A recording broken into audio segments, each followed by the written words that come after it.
नमस्कार दोस्तों, वीडियो में आप सभी का स्वागत है। आज के इस वीडियो में अपन बात करने वाले हैं हेवल्स इंडिया लिमिटेड कंपनी के बारे में, जिसके ऑफ कोर्स हो सकता है बहुत सारे प्रोडक्ट आप लोगों ने अपनी डेली लाइफ में यूज़ किए हों या फिर करते ही हों ऑलरेडी। तो क्यों ना दोस्तों, जिन प्रोडक्ट्स को आप लोग खुद यूज़ कर रहे हो उसे बनाने वाली कंपनी में एक हिस्सेदारी खरीद ली जाए। तो अपन डेफिनेटली दोस्तों इस वाली वीडियो में हेवल्स इंडिया लिमिटेड के बारे में कंप्लीट बात करने वाले हैं। एंड दोस्तों आप लोगों को इस वाली कंपनी में इन्वेस्ट करना चाहिए या फिर नहीं करना चाहिए, इसका अच्छा आइडिया भी आप लोगों को इस वाली वीडियो को देख करके लग जाएगा। तो दोस्तों अपन सबसे पहले बात करते हैं कि ये कंपनी करती क्या है। तो ये इंडिया की एक leading fast moving electrical goods बनाने वाली कंपनी है। फास्ट मूविंग इलेक्ट्रिकल गुड्स अगर आप नहीं जानते तो स्क्रीन पे आप लोगों के सामने बहुत सारी लिस्ट है जिनको डेफिनेटली आप लोग फास्ट मूविंग इलेक्ट्रिकल गुड्स कह सकते हो। बेसिकली दोस्तों आप डेली लाइफ में यूज करने वाले इलेक्ट्रिकल गुड्स को फास्ट मूविंग इलेक्ट्रिकल गुड्स कह सकते हो। इसके अलावा दोस्तों इस कंपनी की बहुत ही स्ट्रॉन्ग ग्लोबल प्रेजेंस है पावर डिस्ट्रीब्यूशन इक्विपमेंट मैन्युफैक्चरर के तौर पर। इस कंपनी की पिछले 5 सालों में सेल्स काफी अच्छी देखने को मिली है और सेल्स में ग्रोथ भी काफी अच्छी देखने को मिली है। अगर दोस्तों आप इस कंपनी की प्रॉफिट ग्रोथ देखोगे तो वो भी ठीक ठाक आप कह सकते हो। लास्ट के एक साल में इस कंपनी ने जरूर माइनस के 10% की प्रॉफिट ग्रोथ दिखाई, बेसिकली नेगेटिव में प्रॉफिट ग्रोथ दिखाई है। बट ऐसा नहीं है कि इस कंपनी ने प्रॉफिट नहीं बनाया,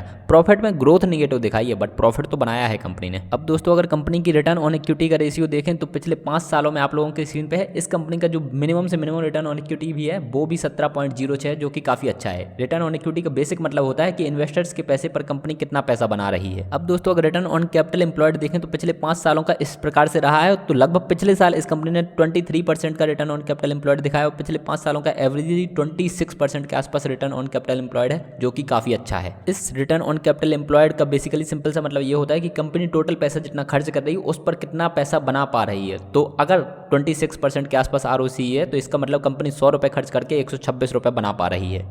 इस कंपनी के पास आज की डेट में कैश 1861.87 करोड़ के आसपास पड़ा हुआ है और डेट इस कंपनी के ऊपर बिल्कुल जीरो है और इसी वजह से डेट टू इक्विटी भी इस कंपनी का जीरो हो जाता है, जो कि इन्वेस्टमेंट पॉइंट ऑफ व्यू से एक बहुत ही ज्यादा पॉजिटिव बात है। और अगर आप इस कंपनी का CFO अपॉन पैट देखें तो cash flow from operations upon profit after tax देखें तो 0.89 के आसपास है, जो कि ऑफकोर्स एक काफी अच्छा रेशियो है। आइडियल CFO अपॉन पैट 1 के आसपास माना जाता है और इसका सिंपल सा मतलब ये होता है कि कंपनी बेसिकली जितनी सेल्स दिखा रही है तो उसके बाद उस कंपनी के पास एक्चुअली में उतना पैसा आ रहा है या फिर नहीं। अब दोस्तों इस कंपनी का एक बार PE और PB रेशियो भी देख लेते हैं और बाकी कंपनी से कंपेयर करके भी देख लेते हैं। तो इस कंपनी का PB 13.21 के आसपास है और PE इस कंपनी का 79.94 है। दोस्तों मेरे ख्याल से ये दोनों ही रेशियोस अपनी ठीक सिचुएशन में ना बहुत अच्छे हैं ना बहुत बेकार हैं। इसके अलावा दोस्तों आप इस कंपनी का रिटर्न ऑन इक्विटी और रिटर्न ऑन कैपिटल एम्प्लॉयड को इसी सेक्टर की बाकी कंपनी से कंपेयर करके भी देख सकते हैं। आप लोगों के सामने आप लोगों के स्क्रीन पर पीयर कंपेरिजन मैंने दिखा रखा है। अब दोस्तों एक बार इस कंपनी का शेयर होल्डिंग पैटर्न भी देख लेते हैं। तो इस कंपनी में टोटल प्रोमोटर होल्डिंग लगभग 59.43% है। 60% के आसपास टोटल प्रोमोटर होल्डिंग है, जो कि बहुत अच्छी बात है। इसका सिंपल सा मतलब है कि इस कंपनी के प्रोमोटर्स या फिर ओनर्स को अपनी कंपनी पर भरोसा तो है एटलीस्ट। म्यूचुअल फंड की होल्डिंग भी 3.81 के आसपास है, जो कि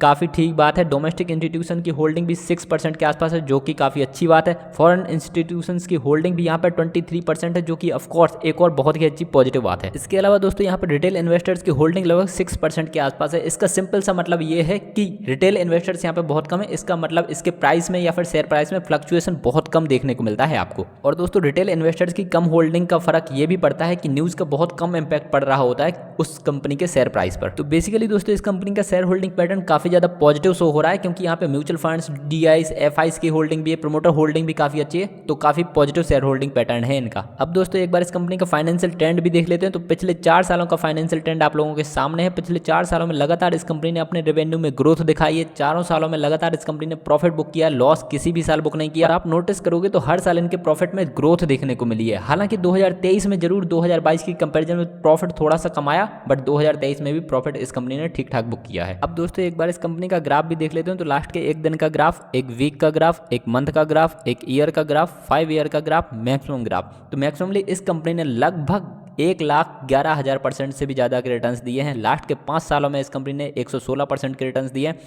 लास्ट के 1 ईयर में इस कंपनी ने 24% के रिटर्न्स दिए। तो आप एवरेजली मान सकते हो कि ये कंपनी साल दर साल लगभग 20 से 25% के आसपास का रिटर्न्स दे रही है। अगर आप 3 से 4 सालों के लिए लगभग इन्वेस्ट करोगे तो शायद ग्राफ के अकॉर्डिंग आप लोगों को 20 से 25% के रिटर्न्स आसानी से मिल जाएंगे। तो अभी तक दोस्तों अपन इस कंपनी के रिगार्डिंग लगभग सारी इंपॉर्टेंट चीज़ें जान चुके हैं और अब आप इस कंपनी में इन्वेस्टमेंट के रिगार्डिंग अपना डिसीजन बेहतर ले सकते हो कि इस कंपनी में इन्वेस्ट करना है या फिर नहीं करना है। इन्वेस्ट करना भी है तो कितना करना है। मैं पर्सनली दोस्तों इस वीडियो के माध्यम से आप लोगों को बिल्कुल भी रिकमेंड नहीं करूंगा कि आप इस कंपनी में इन्वेस्ट इन्वेस्ट करो या फिर ना करो, मैं सिंपली अपना बता देता हूँ कि इस कंपनी को देख करके मुझे काफ़ी पॉजिटिव चीज़ें लगती हैं और मुझे लगता है कि ये कंपनी शायद आगे आने वाले समय में काफ़ी अच्छे रिटर्न्स दे सकती है और वो स्टेबल रिटर्न्स होंगे, सिक्योर रिटर्न्स होंगे। इस वजह से दोस्तों मैं अगर इस कंपनी में इन्वेस्ट करूंगा, अभी तक वैसे नहीं कर रखा है, अगर करूंगा तो मैं इस कंपनी से 25 से 30% रिटर्न्स ही एक्सपेक्ट करूंगा ईयरली बेसिस पर। इससे ज़्यादा रिटर्न्स मुझे देखने को मिल जाते हैं तो वो मेरे लिए एक बोनस होगा, बट मैं इससे ज़्यादा रिटर्न्स एक्सपेक्ट नहीं करूंगा पर्सनली। तो फाइनली आई होप दोस्तों आप लोगों को इस वीडियो में दी हुई जानकारी पसंद आई होगी। अगर वीडियो में दी हुई जानकारी पसंद आई है तो वीडियो को लाइक जरूर कर दीजिए, अपने दोस्तों के साथ में शेयर जरूर कर सकते हैं एंड